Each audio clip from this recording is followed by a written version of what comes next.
ট্রাম্পের বাণিজ্য যুদ্ধের ধাক্কা লেগেছে বৈশ্বিক স্বর্ণের বাজারে।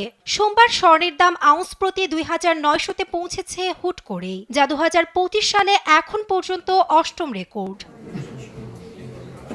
সোমবার ট্রাম্প ইস্পাত ও অ্যালুমিনিয়াম আমদানিতে অতিরিক্ত ২৫% শুল্ক আরোপের নির্বাহী আদেশ জারি করে। সেই সঙ্গে এ সপ্তাহে পারস্পরিক শুল্ক ঘোষণারও হুমকি দেন। এরপরই অস্থির ইউরোপ সহ এশিয়ার অর্থনীতি।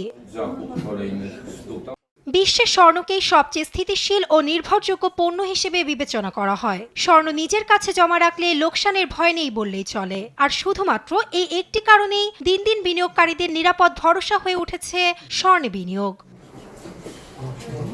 রয়টার্সের প্রতিবেদন মতে, ট্রাম্পের বাণিজ্য যুদ্ধের হুমকির পর এই খাতে বিনিয়োগ হু হু করে বাড়ছে। এতে চাপ বাড়ছে ডলারে। ওয়ার্ল্ড গোল্ড কাউন্সিলের প্রতিবেদনে এসেছে ২০২৪ সালে বৈশ্বিক সোনার চাহিদা ১% বেড়ে রেকর্ড ৪,৯৭৪.৫ টনে পৌঁছেছে। চাহিদা বাড়ার অন্যতম কারণ ছিল বাড়তি বিনিয়োগ ও কেন্দ্রীয় ব্যাংকগুলোর সোনা কেনার হিড়িক।